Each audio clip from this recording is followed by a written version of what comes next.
Hai Smart Traders and Investor, kembali lagi bersama saya Kadek Mertayasa di channel IU Nabung Saham.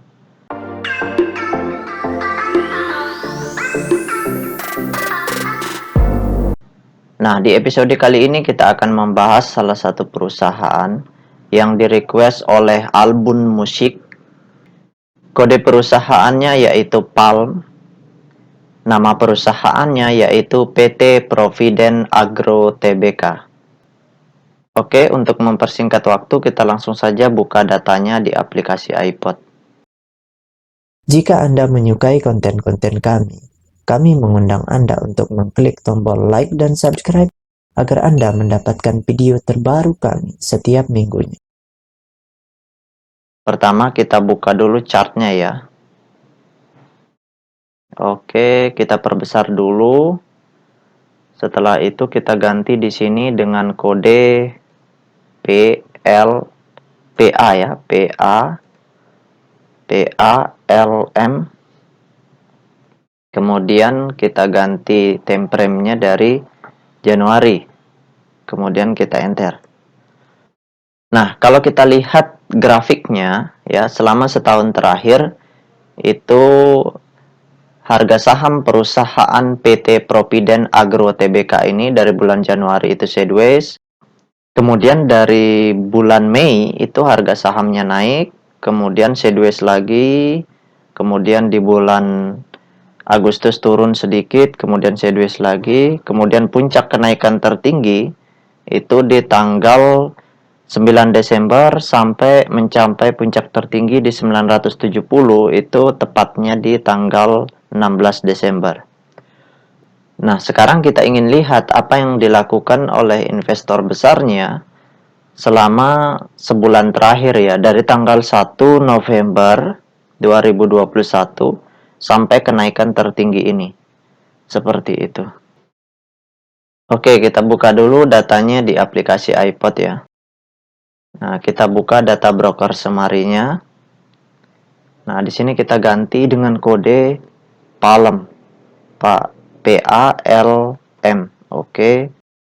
Kemudian kita ganti di sini 01, kemudian 11 2021 sampai tanggal 17 12 2021. Oke, kita show.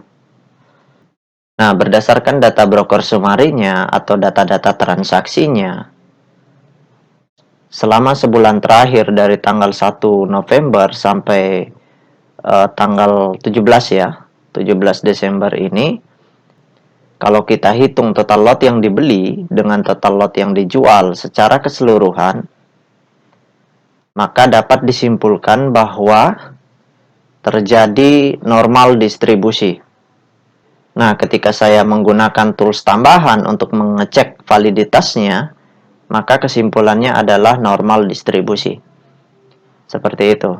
Jadi, selama sebulan terakhir ini ya, itu meskipun di sini investor besarnya distribusi, kemudian di sini mereka pada saat markup, mereka pasti memborong barang dari retail. Seperti itu. Kemudian di tanggal 17 ini mereka jualan. Di harga puncak mereka jualan, kemudian jadi total dana yang digunakan untuk memborong di sini ya. Kemudian nanti mereka jualan di pucuk sini. Seperti itu.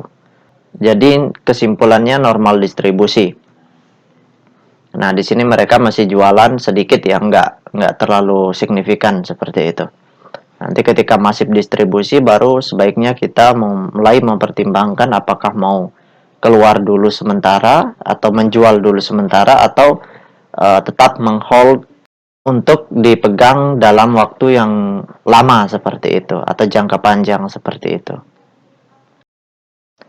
Nah, sekarang kita ingin lihat data peta kepemilikannya untuk melihat potensi jangka panjang dari perusahaan PT Providen Agro Tbk ini. Nah, berdasarkan hasil riset saya dengan mengumpulkan data-data dari SRO Bursa Efek Indonesia maupun data-data dari sekuritas, maka dapat disimpulkan bahwa perusahaan PT Providen Agro Tbk ini itu 100% sahamnya sudah dalam bentuk scriptless ratio, artinya dalam bentuk digital. Nah, ini bisa dijual di pasar reguler maupun di pasar tunai.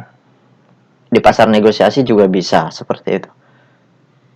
Nah, sedangkan kepemilikan investor besarnya itu sangat besar di perusahaan PT Providen Agro Tbk ini, yaitu sebesar 89%, seperti itu.